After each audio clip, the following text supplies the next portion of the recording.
Hi there, and welcome to the first video in the Middle School Money Matters series. I'm your host, Mr. G. What is money? You may have heard a lot about money in the past. Maybe your parents have talked about it. Maybe you have an allowance that you get to go out and spend. But whether you think of money as coins or cash or something else entirely, I'm sure you've seen something like a banking commercial on TV or a car commercial that talks about payments or low interest rates. It's all around us.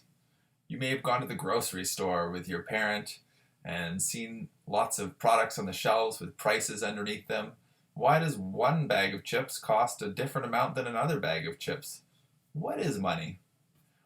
Well, economists generally agree that money has three functions in our society. It is a store of value, a medium of exchange, and a unit of account. Let me explain. A store of value. This basically means that money has worth.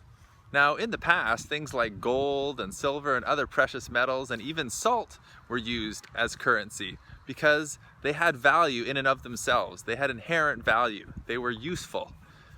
This was called commodity currency. But things like gold and salt were cumbersome. They were hard to use and they were in limited supply. And so this gave way to other forms of currency, such as coins and the paper money we use today.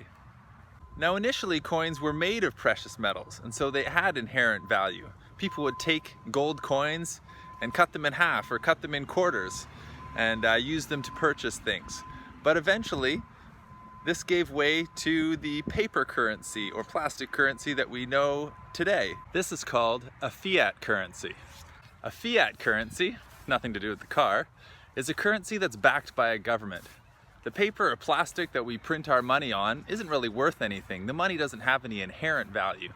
It's only valuable because the government backs it and because we as a population believe in the currency.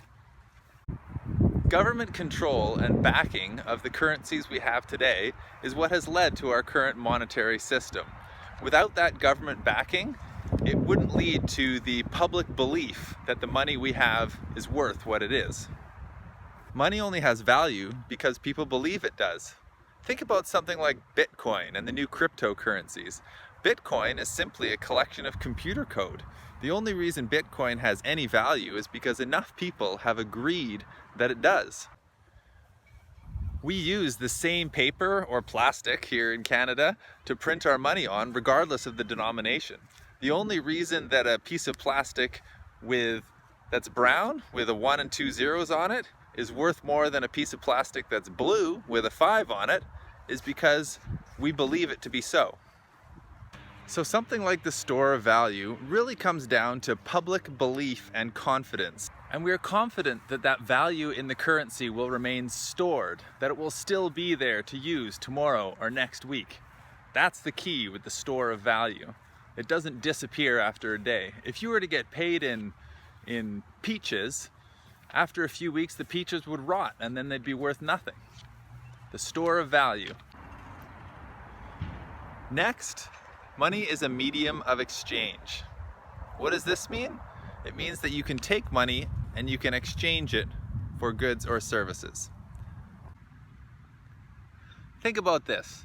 Before money existed, say you raised goats, that was your job, and you had a lot of them. But what you really wanted was some corn.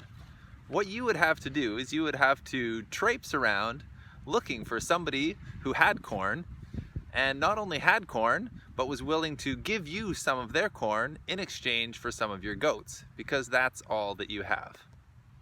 This became very cumbersome.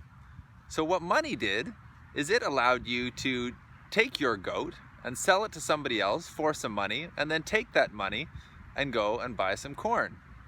It eliminated the necessity for what is called the double coincidence of wants, that you have something that somebody else wants and they have what you want at the same time.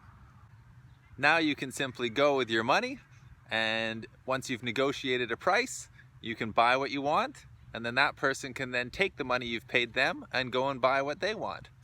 And the money kind of goes around in a circle. Finally, money is a unit of account. And that means it's sort of a measuring stick. It's something that you can use to measure the value of other things to determine whether one thing is worth more than something else. You could say, hey, that chocolate bar is worth $1. It probably costs, a little under $1 to produce and deliver to the store. The store makes a little bit of profit on the deal, but in general, they sell it for $1, it's worth $1. Now you're not gonna pay $1 for an automobile because the production cost and the materials are much higher than that. So it's going to take a lot more dollars. The unit of account means we use the dollar as a measuring stick to measure the worth and value of goods and services.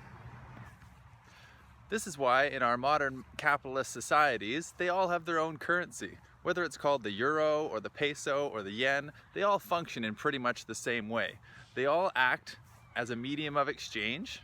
You can exchange that currency for something that you want to buy. They all store value. You can take that currency and hold on to it and still buy that chocolate bar next week. And they all act as a unit of account, a measuring stick, so we can determine how much to charge for that chocolate bar. I hope you all enjoyed this first installment of the Middle School Money Matters Financial Literacy video series. Stay tuned and subscribe for more.